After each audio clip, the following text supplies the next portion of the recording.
Yes dear students, बच्चों आज के इस सेगमेंट में we are going to read about corrosion. ये कोरोजन क्या होता है? ठीक है, तो सिंपल सी चीज़ है कि जब कोई मेटल की सरफेस पर वाटर रिएक्ट करता है, ऑक्सीजन रिएक्ट करता है, या कोई एसिड है जो उस पर अटैक करता है, तो in the presence of moisture यानी वाटर एंड एयर मैटर की सरफेस पर कुछ केमिकल सब्सटेंस लिबरेट हो जाते हैं जिसे हम बोलते हैं कोरोजन, जिससे कि वो मेटल खराब हो जाता है। तो सिंपल सी डेफिनेशन थी बच्चों, मैंने आपको यूनिट 1 में भी पढ़ाया था। The damage of metal, metal का डैमेज होना, the damage of metal, damage of metals bye the action of air moisture. किसके कारण? एयर के कारण, मॉइस्चर के कारण, या कभी कभी केमिकल्स के कारण such as an acid on their surface is called as corrosion.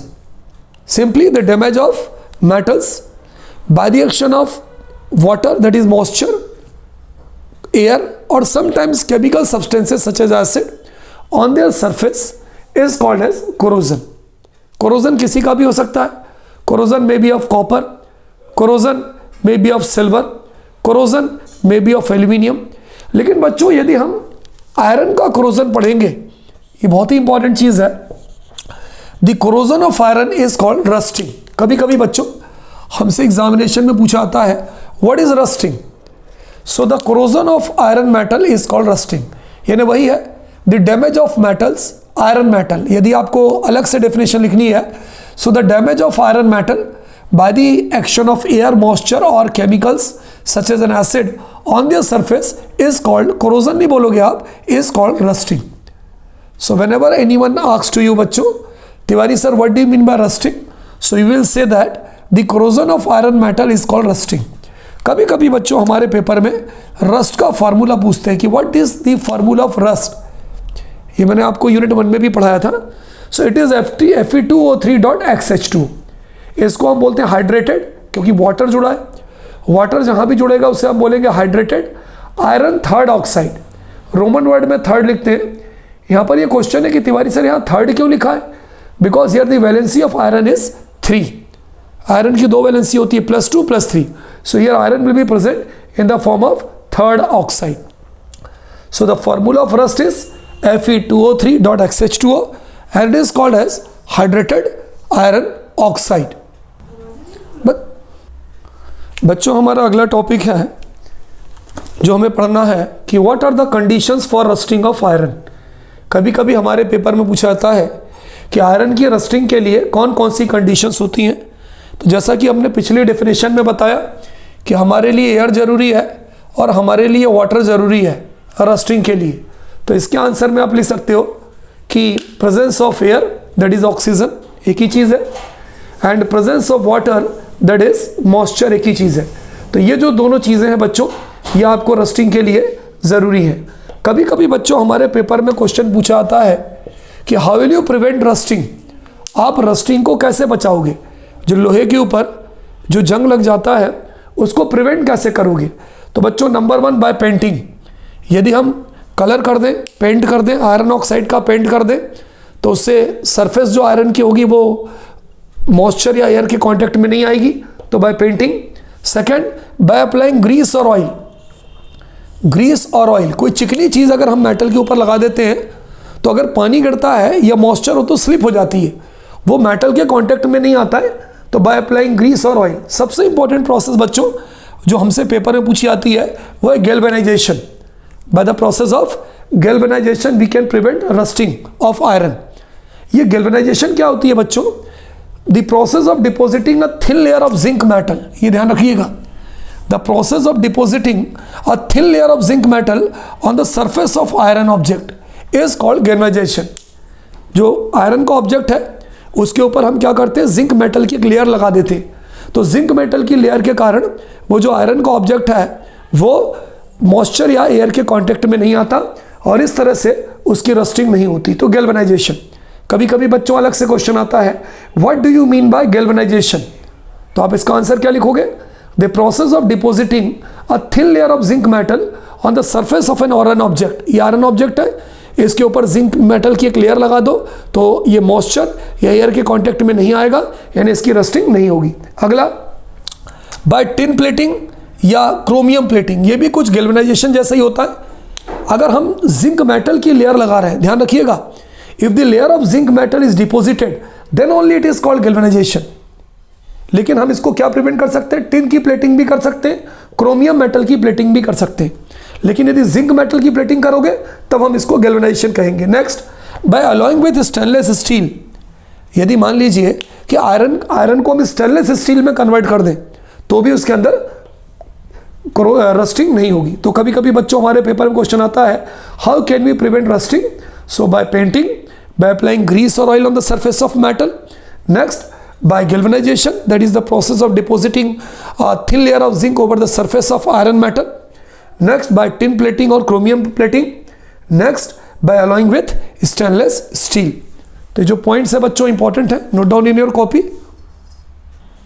चलिए बच्चों, लेट अस सी कि किस किस मेटल में कोरोजन से क्या क्या होता है। जैसे कि आपको मालूम है कोरोजन और रस्टिंग में एक अंतर है। रस्टिंग मैंने बताया, रस्टिंग केवल आयरन का होता है, और आयरन के अंदर जब रस्टिंग होती है तो उसमें बनता है hydrated iron oxide, iron third oxide, Fe2O3.XH2। अब हम ये देखें कि अगर ये मान लीजिए कोरोजन, बाकी में हम रस्टिंग नहीं बोलेंगे, बाकी में हम बोलेंगे कोरोजन।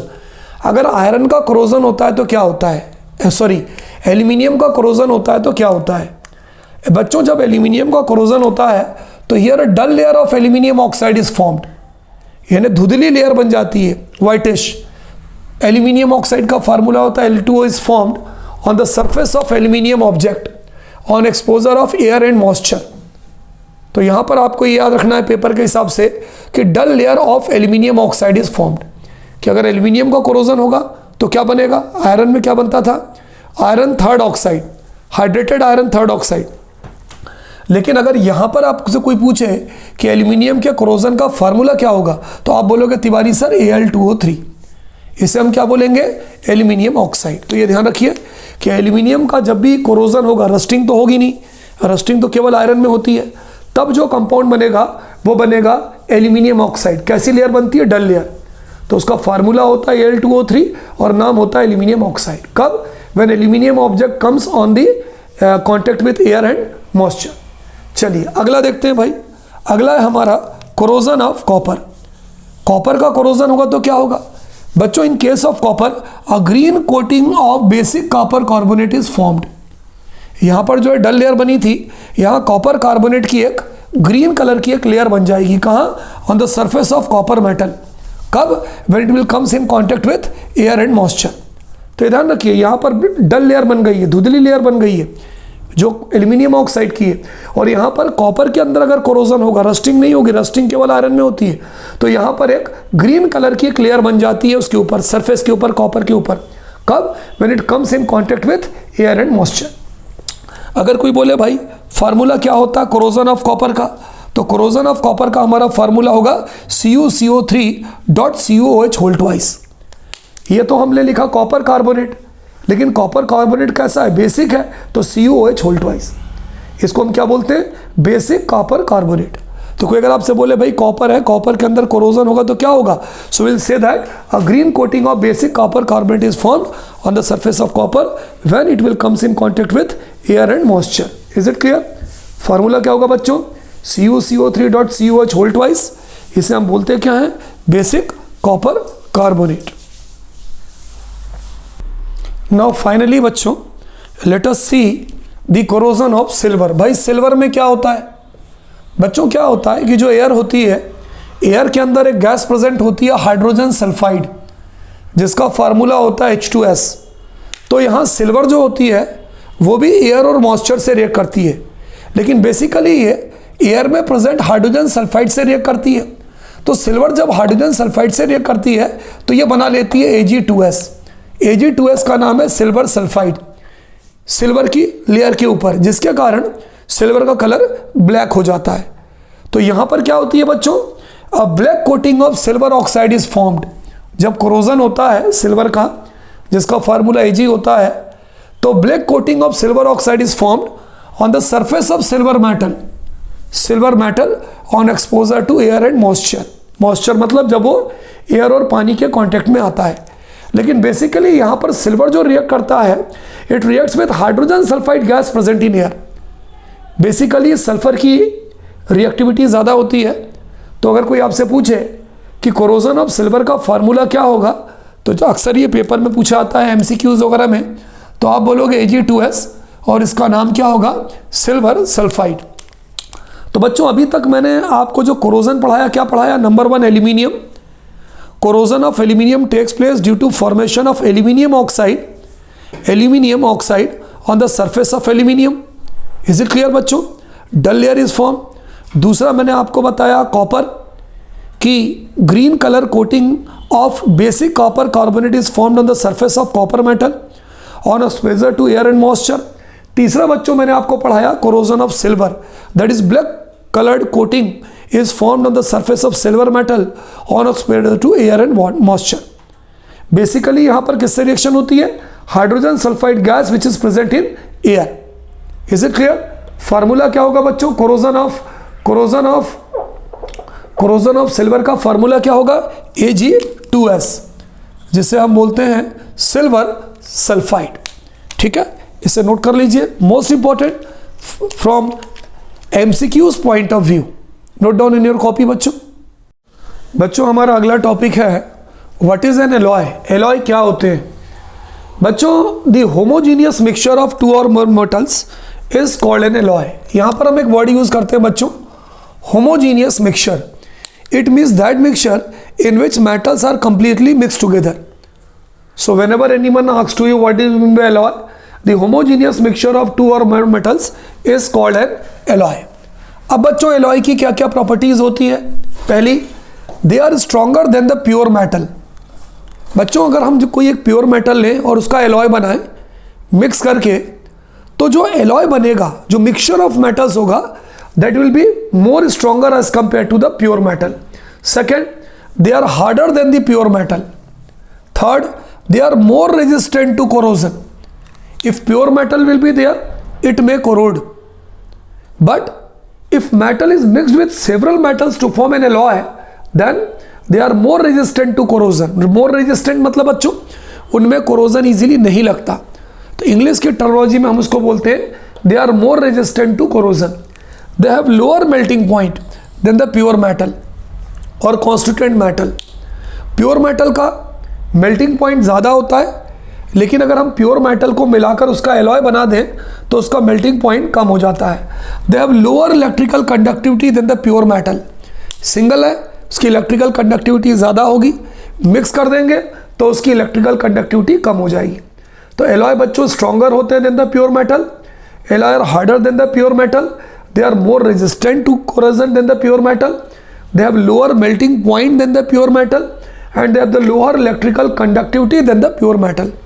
इसका मतलब एलॉय बनाने के फायदे भी हैं। नाउ लेट अस सी बच्चों एलॉय कि कौन कौन से एलॉय हैं जिनके बारे में हमें जानकारी रखनी है। मिक्सचर ऑफ मेटल्स हैं, केमिकल कॉम्पोजिशन उनके क्या क्या हैं, वो किन किन चीज़ों से मिलकर बनते हैं और उनके यूजेस क्या क्या हैं ना। दीज आर दी सब few alloys which is in your syllabus, जो आपको याद रखने हैं आपके कोर्स के हिसाब से। पहला एलॉय बच्चों होता है brass. It contains chemical composition की अगर हम बात करें, it contains 80% copper Cu and 20% zinc. It is used in making cooking utensils, screw, nuts, bolts, wires, tubes, microscopes and ornaments.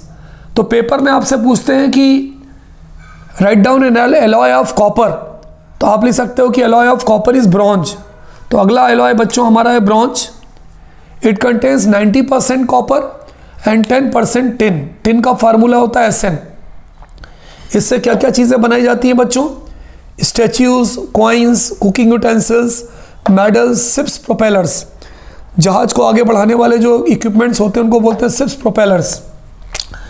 तीसरा बच्चों जो एलॉय है जो इंपॉर्टेंट है solder. It contain 50% lead, its symbol is Pb and 50% tin, symbol is Sn। Tin बोलते हैं, tin को Sn इसलिए बोलते हैं, स्टेनस इसका लैटिन नेम होता है। इसका इस्तेमाल क्या होता है सोल्डर का बच्चों? It is use for soldering electrical wires. आपने देखा होगा कि जो टूटे हुए जो वायर्स होते हैं उनको जोड़ने के लिए हम उसको सोल्डर करते हैं। तो solder is an alloy which contain 50% lead and 50% tin. Another one is amalgam. बच्चों amalgam is an alloy of mercury with other metals such as copper, silver, tin, zinc etcetera. एक बार में केवल एक ही मेटल मिलाते हैं. मान लीजिए किसी ने बोला zinc amalgam, its formula will be ZnHg. It is called as zinc amalgam. Zinc amalgam. यदि किसी ने बोला कॉपर अमलगम तो we will write CuHg. It is called as copper amalgam. Copper amalgam. तो बच्चों ये अमलगम क्या होते हैं? कोई भी मेटल अगर मरकरी के साथ एलॉय बनाए, ये ध्यान रखना, alloy of mercury with other metals is called as amalgam. यानी कोई मेटल तो दूसरा हो सकता है लेकिन उसके अंदर एक जो मेटल है वो हमेशा मरकरी रहेगा. तो बच्चों these are certain alloys which you have to keep it in mind. चलिए बच्चों आगे बढ़ते हैं. What do you mean by alloy of gold? Gold के एलॉय से आप क्या समझते हैं? तो बच्चों प्योर गोल्ड से तो हम कोई भी ऑर्नामेंट या ज्वेलरी नहीं बना सकते क्योंकि प्योर गोल्ड बच्चों बहुत ही सॉफ्ट होता है. तो हम जिस आकार में उसको ढालना चाहेंगे उस आकार में वो नहीं मिल पाएगा. इसलिए प्योर गोल्ड को हम किसी मेटल के साथ मिलाकर हम उसका एलॉय बनाते हैं टू मेक देम हार्ड. क्योंकि हमने आपको प्रॉपर्टी बताया कि alloy is harder than the constituent metals और देन द प्योर मेटल. तो बच्चों अगर आपको गोल्ड का एलॉय बनाना हो तो आप सोने के अंदर दो चीज़ें मिला सकते हैं. गोल्ड के अंदर आप सिल्वर मिला दें या गोल्ड के अंदर कॉपर मिला दें. तो अगर कोई आपसे बोले कि भाई एलॉय ऑफ गोल्ड में आप गोल्ड के साथ कौन सा मेटल मिला सकते हैं, तो we will say that either gold with mix with silver or gold is mixed with copper. दोनों में से कोई एक मिला सकते हैं. बच्चों जो प्योर गोल्ड होता है वो होता है 24 carat gold is called as pure gold. 24 carat जो गोल्ड होता है वो प्योर गोल्ड होता है और can not be used in making jewellery. और हम इससे जो है ज्वेलरी नहीं बना सकते. इसलिए हम गोल्ड में क्या मिक्स करते हैं बच्चों? See here, it is mixed with silver and copper metal. तो जब आप सिल्वर या कॉपर मेटल को गोल्ड में मिला दोगे तो ये कैसा हो जाएगा? It will become hard. और अगर ये हार्ड हो जाएगा सो ऑर्नामेंट्स और jewellery can be made easily. ठीक है, कभी कभी पेपर में आ सकता है can you prepare jewellery from pure gold? No, we can't prepare. Why? Because the pure gold is 24 carat gold. 24 part केवल सोना ही सोना होता है. So it is very difficult to make them jewellery as it is very soft. तो आप क्या करोगे? It is mixed with silver और copper. So as we mixed with silver और copper it will become hard. And if it will become hard so ornaments can be made easily. तो बच्चों generally जो ornaments या jewellery बनाई जाती है gold की उसमें 22 कैरेट गोल्ड होता है. कितना गोल्ड होता है? 22 कैरेट गोल्ड होता है. जबकि प्योर गोल्ड कितना होता है? 24 कैरेट. पेपर में पूछ सकते हैं. Carats is the unit of gold. अब बच्चों कभी कभी हमारे पेपर में क्वेश्चन आता है कि भाई अगर मैं आपसे बोलूं 22 कैरेट गोल्ड है तो इसका मतलब क्या होगा? 22 कैरेट गोल्ड का मतलब 22 पार्ट्स आपका सोना होगा और 2 पार्ट आपका कॉपर होगा या सिल्वर होगा. अब यहाँ पर एक क्वेश्चन है कि सर आप केवल 22 और 2 24 ही क्यों ले रहे हो? उसका रीज़न है pure gold is 24 carat gold. तो आपको 24 ही लेना है. यदि आपने 22 कैरेट गोल्ड लिया है तो इसका मतलब ये हुआ 22 हिस्से आपके सोना होगा, गोल्ड होगा और 2 पार्ट में या तो कॉपर होगा या तो सिल्वर होगा. थोड़ी सी प्योरिटी अगर आप सोने की ओर बनाना चाहें तो आप 23 कैरेट गोल्ड ले सकते हो. 23 कैरेट गोल्ड में क्या होगा? 23 पार्ट, 23 पार्ट आपका प्योर गोल्ड होगा यानी सोना होगा और 1 पार्ट आपका या तो कॉपर होगा या तो सिल्वर होगा. तो 2 बातें याद रखिएगा. प्योर गोल्ड आपका 24 कैरेट होगा. 24 कैरेट से you can't make jewellery as it is very soft, can not be moulded. So it is mixed with और एलॉयड विथ सिल्वर और copper to make them hard. तो जनरली हम use करते हैं 22 carat. 22 carat gold means 22 parts pure gold and 2 parts copper और silver. 23 carat gold means 23 part pure gold and 1 part copper और silver. And 24 carat gold means pure gold, there will be no other metals. तो बच्चों इसको note कर लीजिएगा. Now in from next segment we are going to start next unit, that is carbon and is compound. बने रहिएगा बच्चों। Okay students, good day to all of you बच्चों।